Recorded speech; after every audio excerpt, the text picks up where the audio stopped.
Hey guys, like, comment, subscribe. Just doing a quick NBA recap video. Big night, not only for the Toronto Raptors, great on them, 2 in a row.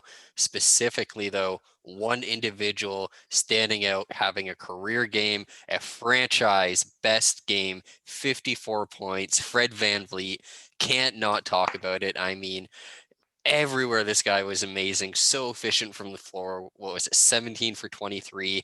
Guys like Vince Carter, DeMar DeRozan, Chris Bosh, Terrence they Ross. Terrence Ross, they all play there, put up huge numbers, and it's Mr. Fred VanVleet, Kyle Lowry, but again, Fred VanVleet, the guy who ends up on the top of the board. I know you watched a bit more of the game than me. I stuck in after you told me about what was going on, but I mean, overall, what'd you see? It was amazing. It was just absolutely outstanding. He had 28 points at the half. He played well in every single quarter. You said he went 17 for 23 from the field. He went 11 from 14 from three. 11 for 14, 9 from 9 from the free throw line. This guy couldn't have done anything better offensively. And it was just beautiful to see. But he wasn't just doing it offensively. He was also contributing on defense. 3 blocks, 3 steals. He only turned the ball over once. I don't know how you can ask for a better game from anybody. And this is little 6 foot tall, undrafted Fred VanVleet bet on himself. Like, Who it was also just just missed amazing. the last game too. He just comes back and I mean, just fully takes over. There was what, 4 guys who had over 10 points tonight, I want to say. I could even be wrong there. It wasn't a whole team effort in terms of offense. Overall, the team looked decent, but it was really just Fred. I mean, one of the more efficient games you're going to see in not only a performance, but in a 50-point performance. It usually Yeah. doesn't go this way. He couldn't miss a shot. Like you said, 3 blocks, 3 steals. You They, like you can't they, say they much. didn't overplay him, but they were looking for him a little bit, but it's not like they were force feeding him the ball like we've seen in Kobe Bryant's last game, or even like we've seen in a 70-point Devin Booker game. They weren't just going out there and every single play was, let's get Freddie a shot. No, it was, let's play team ball. Um, as much as only 4 guys got more than 10 points, Norman Powell to get 23 points. And a lot of guys contributed in other ways. But yeah, no, it was amazing to see. It wasn't your typical 54-point game. It was better than a typical 54-point game. Yeah, and I mean, you would think, like you said, if they wanted to force feed him, realistically, he was what, two threes off the NBA record, if I'm not mistaken. He could have went for that, and he would have had 60 at that point too. Like that would have been a game where we're talking about franchise best. That would have been an NBA one of the all-time great games just in that alone too. So definitely, like you said, they still focused on the team, got the W, which is the big thing. That's what's Yeah, great about having guys like Nick Nurse and Kyle Lowry who really control the team. Obviously, VanVleet very mature, especially for his age too. But for all of them to come together, still realize like get the W. Fred's going to do his thing. He's that's what he's matters. helping us win, but it wasn't a matter of him just racking it up like you said. It was him keep shooting because he's helping him win.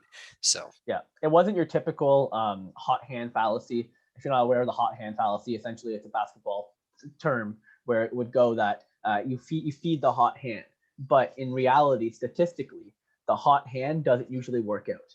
It works out for a couple possessions. It usually doesn't work out for a whole game. And this was the kind of the opposite for Fred VanVleet. He was the hot hand, but he never dropped off.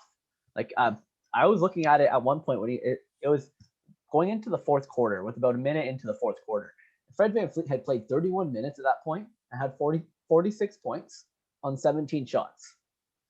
And whenever you're looking at that, it might have been 18 shots, but whenever you're looking at that, and I go look at someone like Trae Young, who has put up 18 shots per game, and he doesn't really contribute defensively. Sure, he contributes a little more assist wise, but when you compare the kind of games where Fred VanVleet was able to not only double what someone like Trae Young's average career game is, more than double actually, but and then also be so contributing on the defensive end, it was just great to see.